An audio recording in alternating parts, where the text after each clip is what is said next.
श्रोत्यानो, रोमकरासपत्र ह्याच्या शेवटच्या भागामध्ये आम्ही आलेलो आहोत आणि आज 14व्या अध्यायाच्या पहिल्या 2 वचनांवर आम्ही विचार करणार आहोत. रोमकरासपत्र 14वा अध्याय.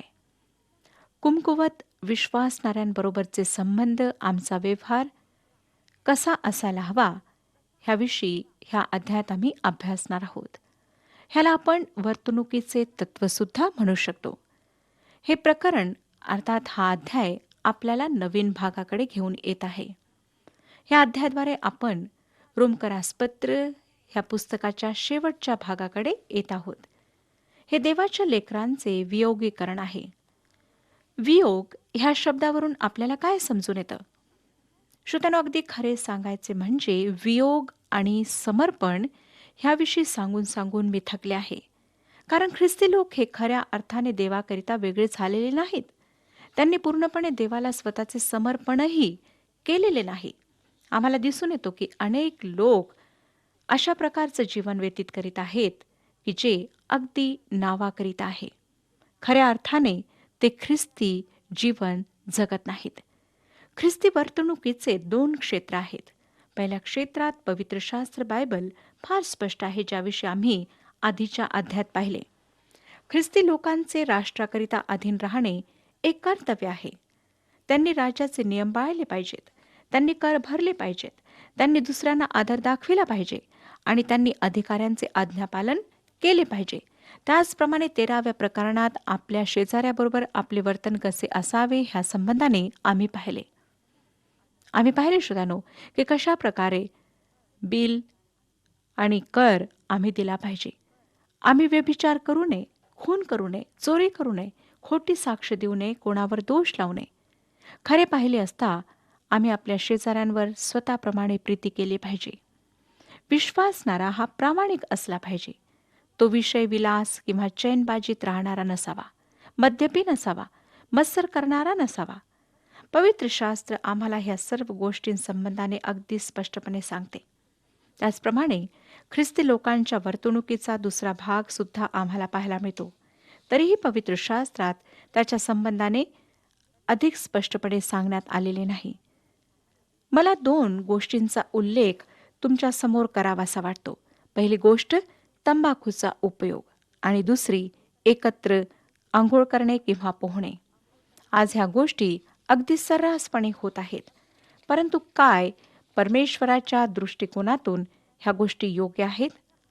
ह्या भागात पौलाने ख्रिस्ती आचरणासंबंधी प्रश्नार्थक बाबींबद्दल काही तत्वे मांडलेली आहेत. ह्या संदर्भात पौल 3 प्रकारचे मार्गदर्शन देतो. पहिले मत किंवा खात्री, दुसरे सद्सद विवेक बुद्धी, तिसरे इतरांसंबंधी विचार करणे. ख्रिस्ती लोकांना आपण काय करायला पाहिजे ह्याचे निश्चित ज्ञान असणे आवश्यक आहे. आमच्याकडून काय अपेक्षित आहे? काय आम्हाला माहीत आहे की परमेश्वर आमच्या जीवनाकडून काय अपेक्षित हो? दुसरी मार्गदर्शन करणारी गोष्ट म्हणजे सद्सद विवेक बुद्धी. आपण काय केले ह्याचे स्वतःच परीक्षण करणे. ते चूक आहे किंवा बरोबर आहे हे आम्ही पाहणे आणि पूर्वीचे केले त्याचा द्वेष करणे. तिसरी मार्गदर्शन करणारी गोष्ट म्हणजे इतरांसंबंधी विचार करणे. दुसऱ्या लोकांवर ते जे काही करीत आहेत त्याचा परिणाम झालेला आहे काय? आणि ह्या 3 गोष्टी आपल्याला वर्तणुकीच्या नियमासंबंधाने मार्गदर्शन पुरवितात. ह्यांच्याद्वारे पौलाने आपल्याला वर्तणुकीचे तत्व दिलेले आहे. आमच्या दिवसामध्ये खरे पाहिले तर ख्रिस्ती आचरणाच्या ज्या प्रश्नार्थक बाबी आहेत त्याविषयी 2च दृष्टिकोन आहेत. त्याच्याद्वारे एक प्रकारचे कृत्रिम वातावरण ख्रिस्ती लोकांच्या सभोवताली पसरलेले आढळते, ज्यामध्ये एका व्यक्तीला ख्रिस्ती जीवन जगावे लागते. त्यामुळे आम्हाला ह्यामध्ये असाधारण ख्रिस्ती ह्या क्षेत्रात आढळतात. पहिली स्थिती आहे की जगामध्ये आणि ह्यांच्यामध्ये कुठलीच आडभिंत नाही. ह्या लोकांचे जीवन जगातील तारण न पावलेल्या लोकांप्रमाणे आहे. परिवर्तन होण्यापूर्वी त्यांचे जे जीवन होते तेच जीवन अद्यापही परिवर्तन झाल्यानंतर ते जगत आहेत. जगातील सर्व गोष्टीने त्याचे जीवन ओतप्रोत भरलेले असते.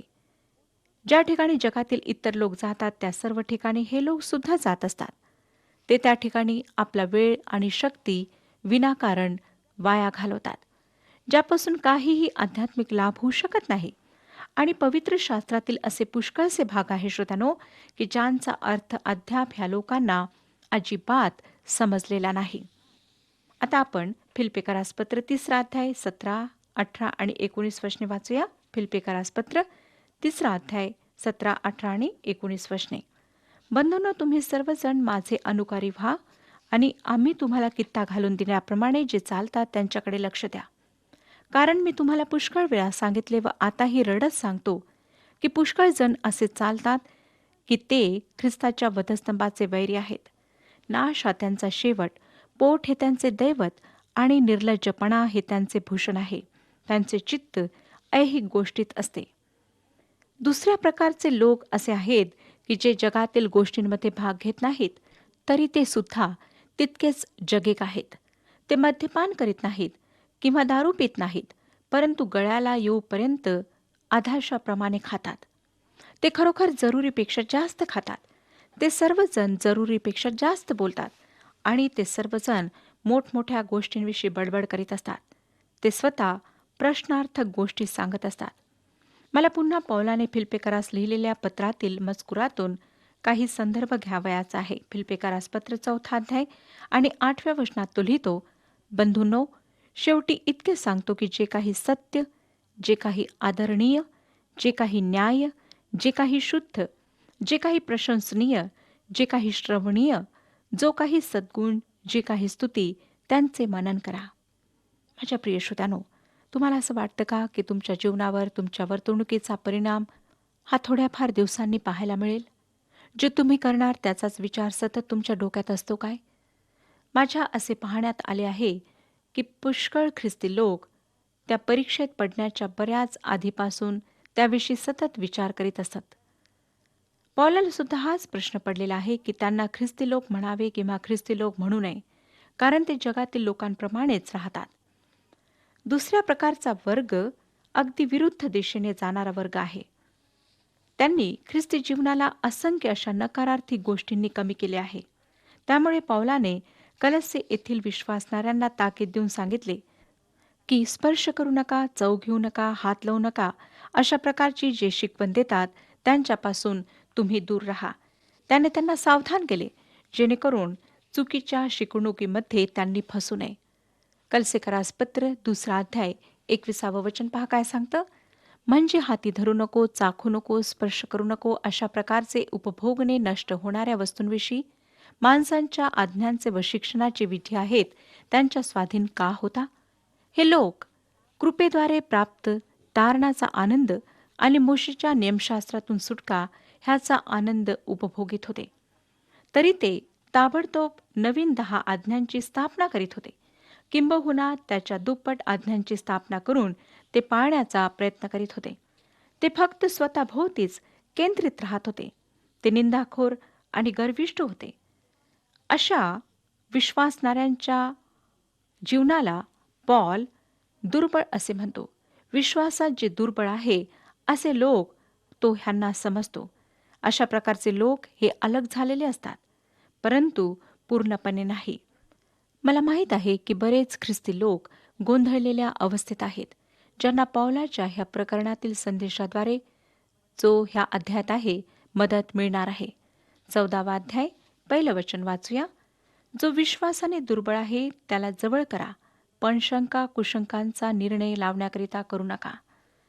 दुसऱ्या पद्धतीने सांगायचे तर आता जो कोणी विश्वासात दुर्बळ आहे त्याला आपल्या जवळ करा, परंतु त्याच्यावर टीका टिप्पणी करण्यासाठी किंवा त्याचा न्याय करण्यासाठी नाही, किंवा त्याचे आचरण असे आहे तसे आहे ह्यावर निर्णय जाहीर करण्यासाठी नाही, परंतु ह्यासाठी की त्या व्यक्तीने विश्वासात वाढावे, विश्वासात खंबीर व्हावे. आता ह्या शब्दाने आधी जे सांगण्यात आले आहे त्याला जोडण्यात आले आहे.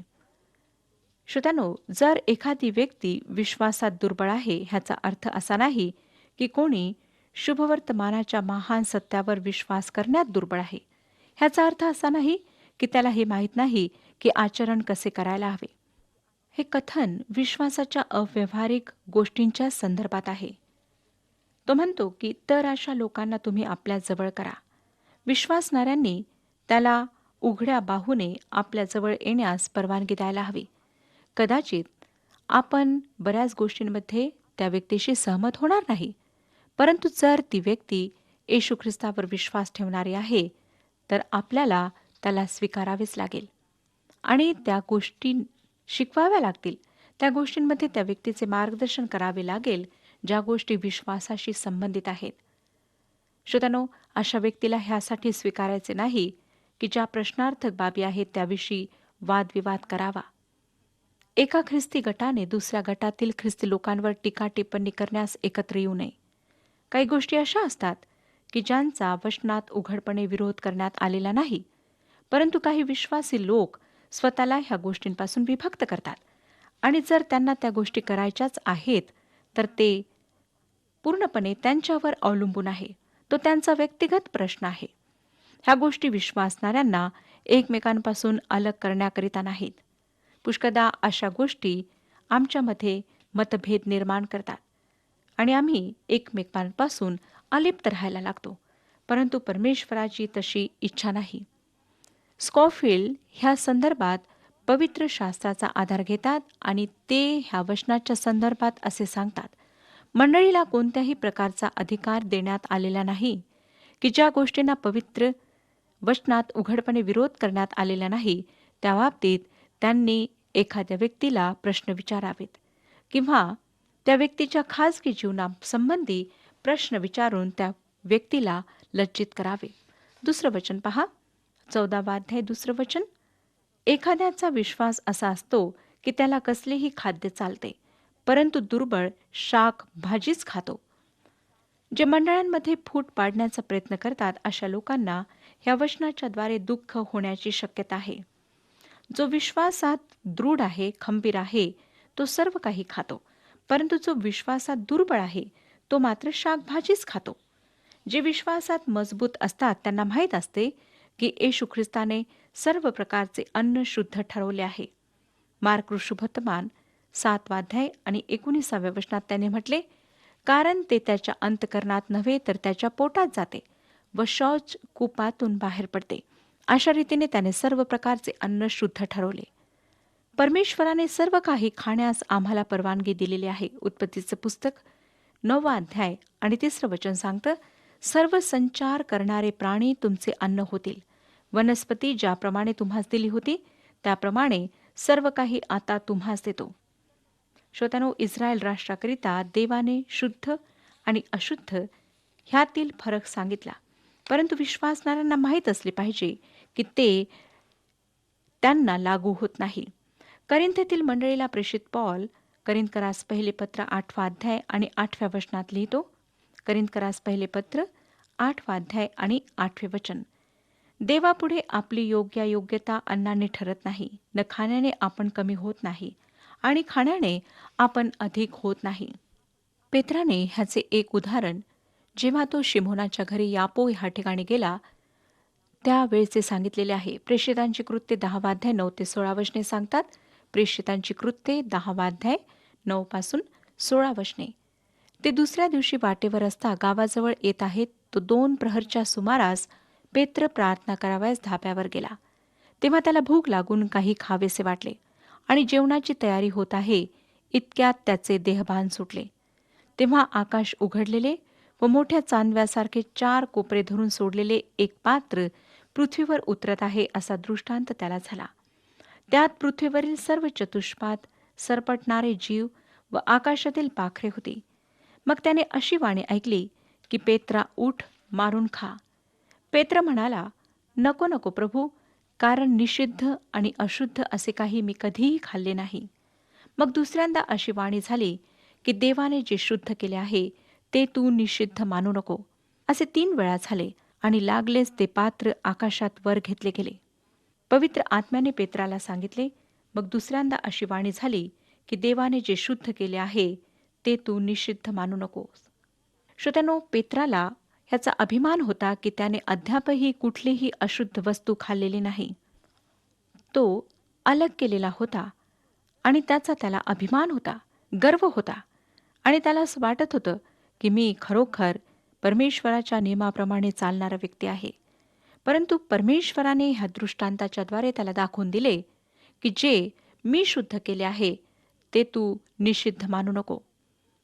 पुष्कळदा श्रोत्यांनो, आम्ही स्वतःच नियम तयार करतो आणि ते नियम पाळून स्वतःला फार महान समजायला लागतो, धार्मिक समजू लागतो आणि आम्हाला असं वाटतं की इतरांपेक्षा आम्ही फार चांगले लोक आहोत. आम्ही त्यांच्याप्रमाणे वाईट ते करीत नाही. आम्ही त्यांच्याप्रमाणे अशुद्ध वस्तू किंवा प्राणी खात नाही. लक्षात ठेवा की ह्या गोष्टींच्याद्वारे परमेश्वर आमचा न्याय करणार नाही.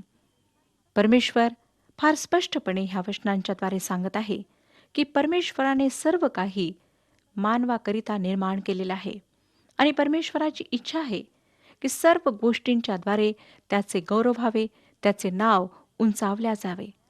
बऱ्याच वेळेला आम्ही स्वतःच्या गोष्टींद्वारे स्वतःचेच नाव उंचावत राहतो, स्वतःचा झेंडा आम्ही फडकावित राहतो. आम्ही परमेश्वराला स्थान देत नाही, परमेश्वराच्या नावाला गौरव देत नाही. आज परीक्षण करूया आणि पाहूया की आम्ही स्वतःला काय फार चांगले तर समजत नाही, स्वतःबद्दल आम्ही व्यर्थ अभिमान तर बाळगत नाही. काय आमचं जे धार्मिक जीवन आहे, धर्माचे नियम पाळून आम्ही जे व्यतीत करीत आहोत ते स्वतःला संतोषविणार आहे की परमेश्वराला संतोषविणार आहे? लक्षात ठेवा श्रोतांनो की तुमचे नियम, तुमचे व्रत, तुमच्या चालीरीती, रीतिरिवाज ह्या तुमच्या आत्मिक जीवनाशी संबंधित नाहीत. ह्या सर्व गोष्टी व्यर्थ आहेत. ह्या गोष्टींच्याद्वारे आपण कशाही प्रकारे आत्मिक जीवनात उन्नती करू शकणार नाही.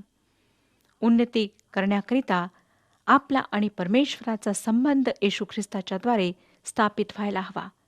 जर तो संबंध स्थापित झालेला नाही तर तुमच्या सर्व गोष्टी, पुण्यकार्ये, तुमची चांगली कर्तव्ये सर्व व्यर्थ आहेत.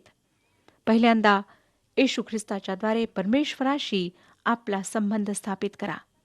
जर आपण ख्रिस्ताच्याद्वारे परमेश्वराजवळ येता तर परमेश्वराचं वचन सांगतं की तुम्ही त्याची संतान आहात, त्याचे पुत्र आणि पुत्री आहात. नाहीतर तुमचा आणि परमेश्वराचा काही संबंध नाही. जो कोणी ख्रिस्तावर विश्वास ठेवतो त्याला त्याने त्याची संतान होण्याचा अधिकार दिलेला आहे.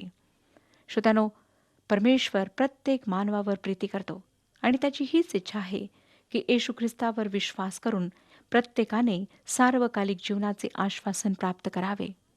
प्रभू येशू ख्रिस्त ह्यासाठी ह्या जगात आला, जेणेकरून पापी मानव आणि पवित्र परमेश्वर ह्यांचा संबंध जो पापामुळे तुटलेला होता तो पुन्हा स्थापित व्हावा. प्रभू येशू ख्रिस्त आमचा मध्यस्थ आहे. त्याने आम्हाला पापांपासून सुटका देण्याकरिता वधस्तंभावर आपला प्राण दिला, आपले बलिदान केले. आणि जर आम्ही प्रभू येशू ख्रिस्तावर विश्वास न ठेवता स्वतःच्या प्रयत्नांनी हा संबंध स्थापित करण्याचा प्रयत्न करतो तर तो व्यर्थ आहे. मग आपण आपलं संपूर्ण जीवन ह्यामध्ये जरी व्यतीत केलं तरी काहीच फायदा होणार नाही. शरीराला कितीही यातना दिल्यात तरी फायदा होणार नाही. म्हणून श्रोत्यानो, आजच परमेश्वराजवळ या. प्रभू येशू ख्रिस्तासमोर आपल्या सर्व पापांची कबुली द्या आणि म्हणा की प्रभू, तू माझं जीवन तुझ्या हातात घे. होऊ शकतं की आपण प्रभू येशू ख्रिस्ताला तारणारा म्हणून स्वीकारलेला आहे, परंतु इतरांशी आपले व्यवहार, आपले आचरण योग्य नाही. आपण दुसऱ्यांना कमी लेखता, दुसऱ्यांचा तिरस्कार करता, मत्सर करता आणि ज्या प्रकारे पवित्र जीवन आपण व्यतीत करायला हवे तसे आपण करीत नाही, तेव्हा सुद्धा गडबड आहे. म्हणून पहिले स्वतःचे जीवन परिवर्तित करा. परमेश्वराजवळ प्रार्थना करा. त्याला म्हणा, प्रभू की तू मला ह्या बाबतीत मार्गदर्शन पुरव, मला सामर्थ्य पुरव आणि मी आजपासून तुला आवडणारं असं जीवन जगू इच्छितो. श्रोत्यानो, जर खऱ्या अंतकरणाने अशा प्रकारची प्रार्थना आपण परमेश्वराजवळ कराल तर परमेश्वर नक्कीच ह्या विषयात आपली मदत करेल आणि आपले मार्गदर्शन करेल. परमेश्वर आपणा सर्वांस आशीर्वाद देवो.